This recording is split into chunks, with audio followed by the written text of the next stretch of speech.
Alright guys, so in this video I want to show how to create an automation and set up a customer in Sweep and Go via Go HighLevel. So first things first, I'm just going to walk you through all the different steps. Now this automation can be used for pretty much anything that you're doing in Sweep and Go.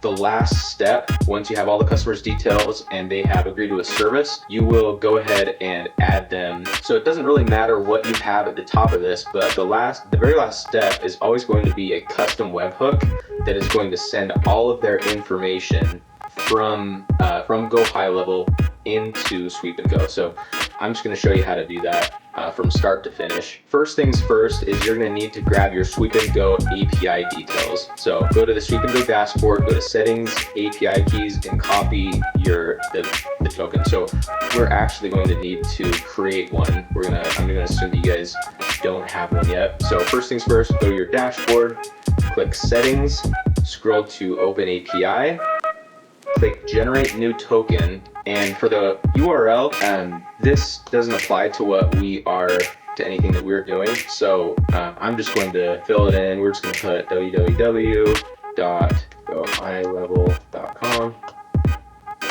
Events, like I said, this doesn't really apply to what we're doing. Description, Go HighLevel API key. So then we'll go ahead and click generate, and once it's generated, it will appear here. So I've already done one, and this is just for testing. So you can go ahead and view the token, go ahead and copy it, and now go to Go HighLevel. And I'm actually going to make this particular workflow available to all of you guys to download. You should see it somewhere in the description. Go ahead and download it. And we're going to be focusing on this action right here. So once you click and open this, but just about everything's already all filled out, go ahead and paste that API key that we just got right here. So it should say under headers, we're going to leave authorization blank, but under headers, make sure this says authorization, and then don't say bearer, and then your API key. You can call this whatever you want. I always name it something that makes it easy for me to identify it later on, so I know exactly what this particular action does. Custom event should be the same. Method should be put. These can be left blank. Content type, application JSON. And then for the body, this is what information you're going to send from Go HighLevel into your Sweep and Go account. So for cleanup frequency, these are your options right here. I always, if you do a free service, you might just default to, so cleanup frequency, these are all your different options. Most people are going to do bi-weekly, once a week, or twice a week, maybe once a month, but all of these options are found here, and it tells you exactly how they need to be inserted as well. And your Go HighLevel person or your ads person can help you get this configured correctly so that it's showing up the way it should be. But this might actually look like contact dot cleanup frequency, something like this, and it has that number, this once a week actually saved into that value. But anyway, so go ahead, and all of this should be pretty much the same. Under state, I would just hard code this in. So for example, we're in Utah, so just go ahead and put whatever the state is that you work in.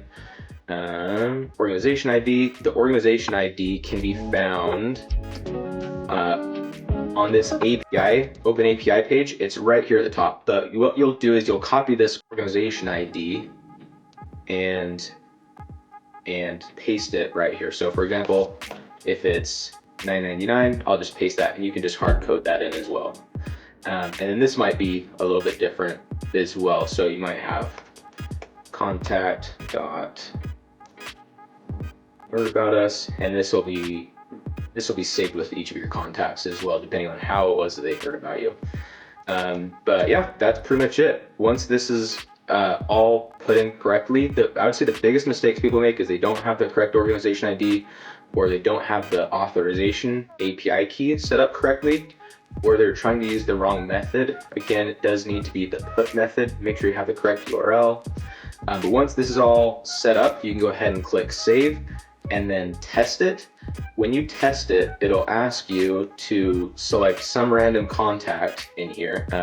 So it'll send that contact's information into over to Sweep and Go.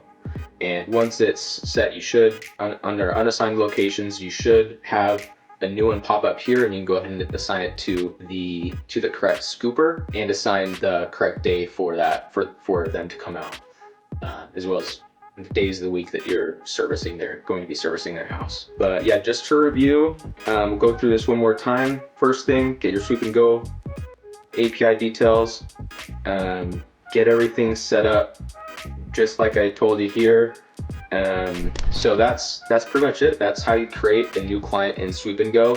If you have any other videos you'd like me to make, please let me know. You can go ahead and put those down in the comments. I'd love to help you guys out. I know this is the time of year where it's really important to get all this stuff up when it's not the busy season. So let me know if you have any questions, and don't forget to hit that subscribe button, and we'll see you guys in the next video.